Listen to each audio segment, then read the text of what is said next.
you'd be forgiven if the first thing you thought about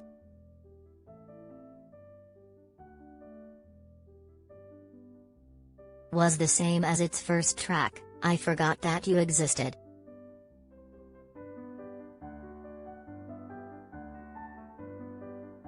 Sure, the album made a splash when it premiered 2 years ago on August 23, 2019, and peaked at number 1 on the Billboard 200. Bubbly singles Me and You Need to Calm Down were a far cry from Swift's darker Reputation era. Third and fourth singles Lover and The Man solidified Swift's next chapter as one of happiness, maturity and self-determination.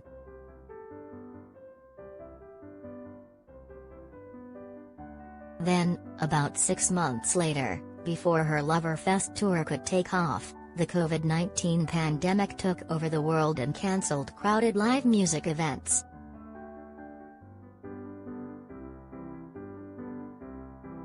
That didn't stop Swift from creating music, though. In July 2020, about a year after Lover, she debuted Folklore, which went on to win the Grammy for Best Album of the Year, followed by sister album Evermore in November 2020.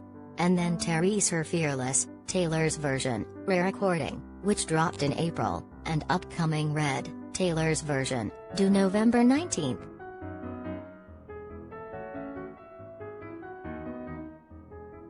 But what happened to Lover in all the hubbub of Swift's new Woodland Nymph era and blasts from the past?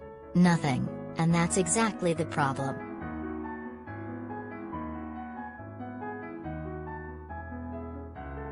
Lover stands the test of Swiftian time as her lost masterpiece, an ode to love in all its forms, and one we could surely use right now as we cap off yet another cruel summer.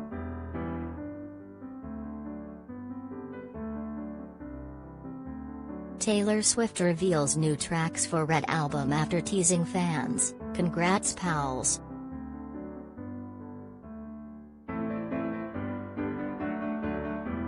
The Lover era represented a simpler time we'd love to return to.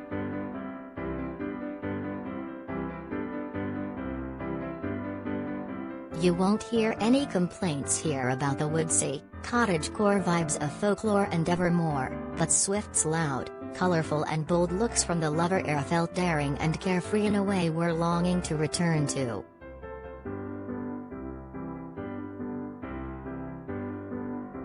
The glittery release of Lover came about 6 months before COVID-19 changed the world.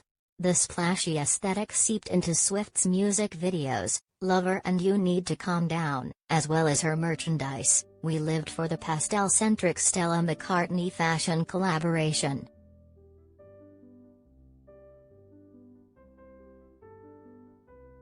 As much as we love the muted vibes of Folklore and Evermore, living amid the prolonged pandemic makes us nostalgic for the time when solving problems felt as simple as stepping into the daylight and letting it go.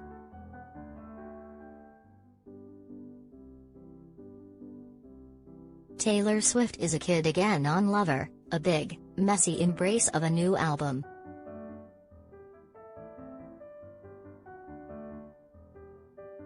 We'll always walk down Cornelia Street.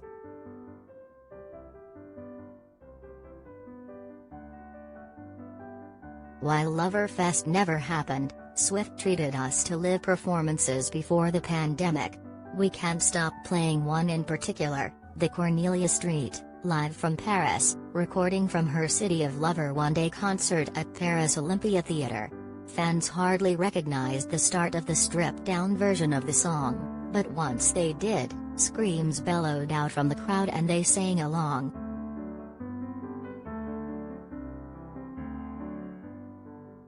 Live performances can sometimes sound better than the album recordings, and we'd argue that's the case here. Something about this version's raw energy and Swift's connection to her audience breaks our heart. A Loverfest tour never happened.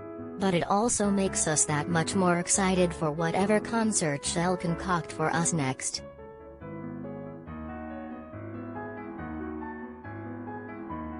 We'll walk Cornelia Street again and again with you, Taylor.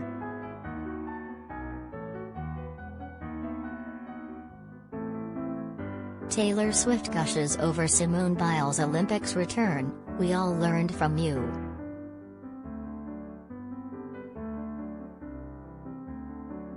"Cruel Summer" should have been a single.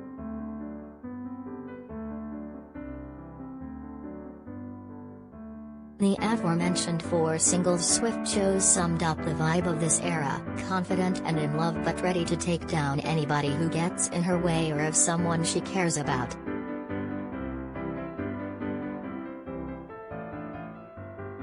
Aside from being a certified bop, "Cruel Summer" represented Swift's duality as a songwriter.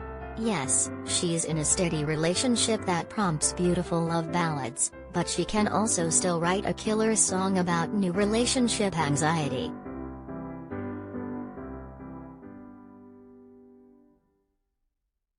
It's a song that deserves to go down in Swift's Brit Hall of Fame, as does this album's "Death by a Thousand Cuts."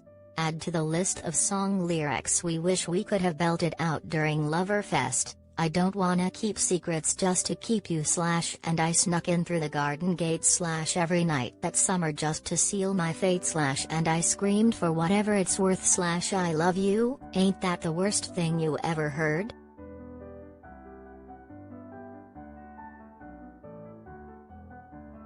Some fans crossed their fingers that "Cruel Summer" would be released the following summer as a post-album single, which Swift has previously done with "You Belong With Me," "Red and Style," and maybe even a music video. Instead, she dropped a whole new album in the summer of 2020 as the world faced a truly cruel summer.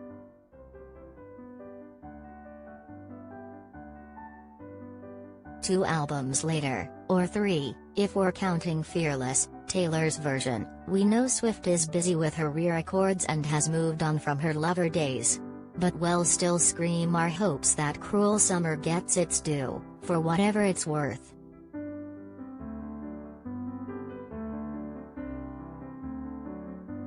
Taylor Swift will drop pre-recorded Red album with 30 songs in November, what we know.